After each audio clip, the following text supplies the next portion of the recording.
जय महाराष्ट्र. शिंदे गट आलाय मोठ्या अडचणीत. एकनाथ शिंदे यांना जबर धक्का. निवडणूक आयोग काय निर्णय घेणार याकडे सुद्धा लागले लक्ष.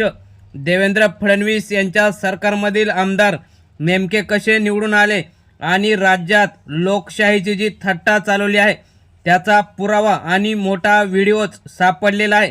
त्यामुळे आता शिंदे गट हा मोठ्या अडचणीत आला असून नेमका पुढे निवडणूक आयोग काय करणार आणि निवडणूक आयोगाच्या अगोदरच जनता शिंदे गटाला कसा धडा शिकवणार याकडे सुद्धा लक्ष लागलेलं आहे. आपण सविस्तर बघूया नेमकं काय झालंय आणि कोणता पुरावा शिंदे गटाविरोधात सापडलेला आहे. सविस्तर बघूया. गेल्या अनेक दिवसापासून उद्धव ठाकरे हे सांगत होते की शिंदे गट हा एक प्रकारे अवैध गट आहे, याला कोणताही आधार नाही. तसेच राज ठाकरे यांनी सुद्धा सांगितलं होतं की अजित पवार गट असेल किंवा एकनाथ शिंदे गट असेल यांचे एवढे आमदार निवडून येऊच कसे शकतात, कारण शरद पवार यांचे 8 खासदार येऊ शकतात आणि अजित पवार यांचा 1 खासदार असताना 40च्या वर आमदार कसे येऊ शकतात. म्हणजेच काहीतरी गडबड झालेली आहे. काहीतरी यामध्ये ईव्हीएम किंवा इतर शंका अनेकांनी उपस्थित केल्या होत्या. त्यातच आता शिंदे गटाविरोधात मोठा पुरावा सापडल्याने राज्याच्या राजकारणात एकच खळबळ उडालेली दिसत आहे. त्यामुळेच अनेक दिवसापासून राहुल गांधी यांनी सुद्धा देशाच्या आणि राज्याच्या निवडणूक आयोगावर प्रश्नचिन्ह उपस्थित केले होते.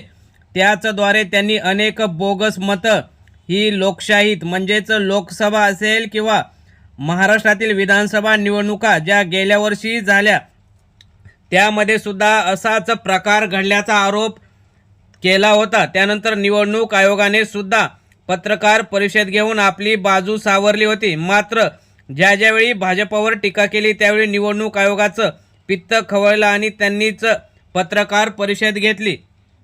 परंतु गेल्या काही दिवसापासून हे वातावरण शांत असताना काल एकनाथ शिंदे यांच्या उपस्थितीत शिंदे गटाचे आमदार असलेले छत्रपती संभाजीनगर जिल्ह्यातील पैठणचे आमदार विलास बुमरे यांनी एक मोठा गौप्यस्फोट केला आणि शिंदेंना अडचणीत आणण्याचा प्रयत्न केल्याचं दिसत आहे. त्यांनी एका मेळाव्यात बोलताना सांगितलं की मी बाहेरून 20,000 मतं आणली त्यामुळेच जिंकलो. म्हणजे याचा अर्थ याच्या मागे काहीतरी काळबेर असण्याची शक्यता आहे.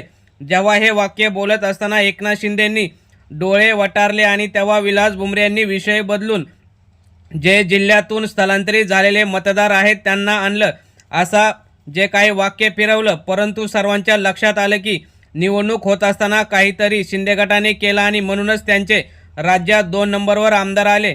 म्हणजे जवळजवळ 60च्या आसपास त्यांचे आमदार आले होते. परंतु ज्या काही निवडणुकाच्या अगोदर वातावरण होतं त्यामध्ये शिंदेंचे 20 आमदारांच्या वरती आमदार गेले नसते. परंतु निवडणुका झाल्या आणि शिंदेंचे जवळपास 60 आमदार निवडून आले. हे सर्वांनाच आश्चर्यकारक होतं.